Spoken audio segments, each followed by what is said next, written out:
What's up, everybody? It's Mychal Clark. I'm over here at Journey's Martial Arts Academy, San Pedro, California. I'm getting for Badbeat number 20. That's going to be June 10th on a Friday at Commerce Casino. Be there. I'm anxious to get back in the cage. It's been a while, but I already shook the ring rust off, so I'm about to get in there and do my thing, do what I do best. I feel good. My fight camp's real good. I'm training with some good, experienced guys. I'm not going in with a bunch of young guys trying to knock my head off and have something to prove. I got a good, tight circle. Part of the circle you might know, Quentin Rampage Jackson.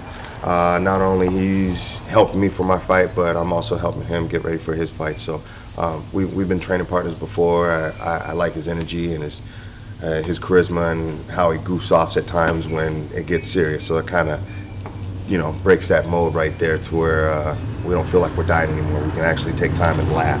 Lots of changes that happened since I last fought with you guys. Yes, I did start to run a gym.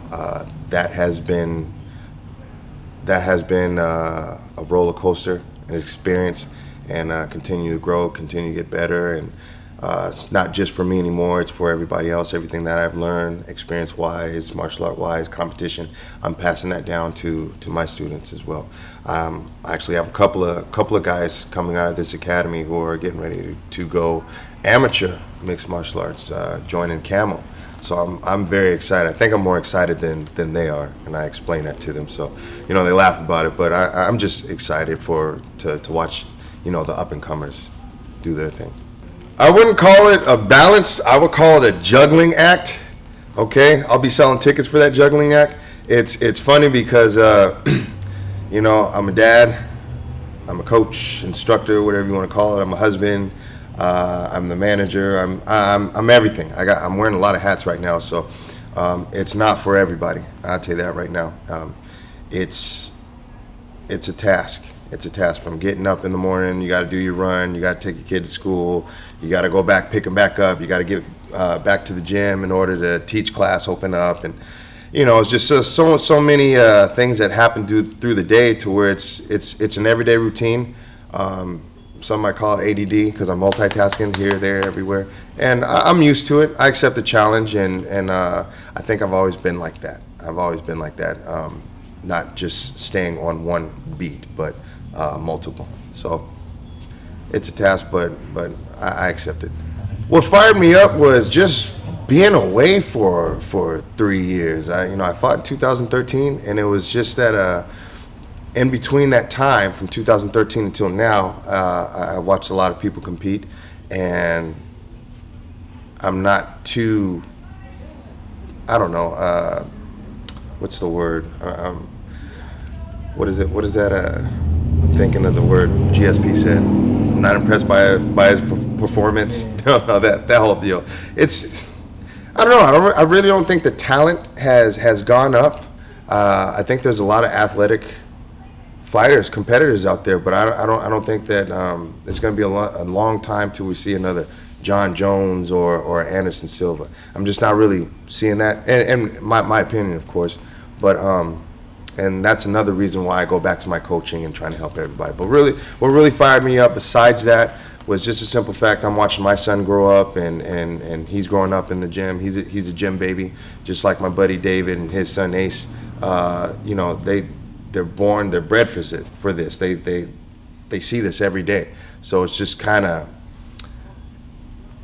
they're institutionalized. You know what I mean? After being around this for so long, they're gonna pick up those good habits, and they're gonna become great martial artists, greater martial artists than me, and greater martial artists than my buddy David. But it's just that itch, and any fighter know what I'm talking about. You just get that itch to where it's like, dude, I got to get back in the cage. I got to go in there and do my thing. And I still got it. I know I still got it. Some people don't count me out. I'm pretty sure somebody has, or some people have, but I think it's gonna be a big release for me, and at the same time entertaining for everybody else. I shook all that off. I shook all that off, especially training with Rampage. Any of that ring rust or cage rust, no, that is long and gone. I had to shake that out way a long time ago. So as soon as I got the okay from the doctor to get back in the cage and do my thing, I felt reborn again. and I just couldn't wait to hit and just get that feeling back. So that kept that fire burning for me to get ready to go do this fight. It's gonna mean a lot to me for my son to be out there because, like I said, my son's watched me spar back and forth. He's watched me teach class. He's seen pictures of my fights, and I know he's seen maybe a YouTube video or something like that of me fighting.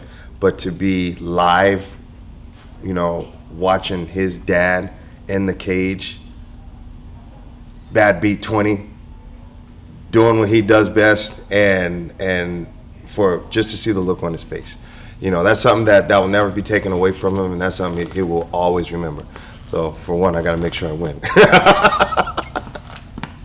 Me letting my family know that I'm going back into the cage, I always get my support from them. My father has always been supportive. He's went to my first ever pro MMA debut, and he's definitely coming to this one. He's flying all the way from Seattle, Washington with him and his wife. They're going to be coming down, show support. I got everybody in my gym, my academy. I got my friends, I got my family, I got all my training partners. Everybody's going to show the support. San Pedro, all the people at San Pedro, they're going to come down. They've always followed me for everywhere I went. So, you know, as soon as word got out that I'm fighting again, you know, there was a buzz floating through San Pedro, so everybody knows Bolo's coming back. I want to fight for Bamma USA because I like the organization. You guys are, when it comes to local shows, I mean, just in California alone, you guys have been here for the longest. I've seen a lot of shows come and go. You guys are still here, still standing, and you're willing to work with the fighters. I think that's very important. As a competitor, I'm looking not just from a fighter perspective, but also as a promoter perspective. It's a good relationship that promoter and fighter have. You don't see too many good relationships, but when I come across one, I like to gravitate toward that because it's a working relationship. You know, you have the promoter, then you have the fighters, and sometimes negotiation, contracts, you know, that can go out of whack, and that can definitely be a deal breaker, and it can kill the relationship. But I always had a good relationship with Bamma USA.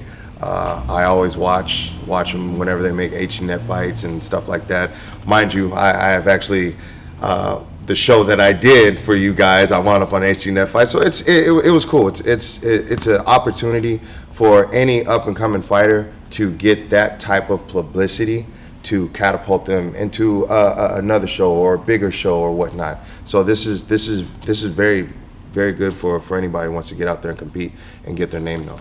205 is definitely an option in the future. This is what I'm leaning towards right now, but at my current state, I am at heavyweight simply because, one, I was getting over an injury. I had surgery, and that time away from training has took me away from the gym and took me away from keeping my body the way it's supposed to be. But going back into the cage, first fight obviously is going to have to be heavyweight. And again, this fight is, I'm looking at it as another part of my training to bring me back down into the light heavyweight division again. All right, if you're over in the San Pedro area, please check out Journey's Martial Arts Academy, website www.jmapedro.com. You can check us out on Journeys 310 Instagram. You can also check us out, Journeys Martial Arts Academy, on Facebook. Check us out, look us up. You'll find me, you'll find Journeys Martial Arts Academy, and that's where it is. Fans, expect fireworks on June 10th. All the fans are going to expect fireworks. They're going to expect Bolo to do his spinning back elbow. They're going to expect another highlight reel, and I'm going to give it to them. That's just the way I fight. That's my style. That's what I do. I'm there to fight. I'm there to entertain. I'm there to have a good time, and I'm there to enjoy myself. So I know if I'm enjoying myself, everybody else will be doing the same.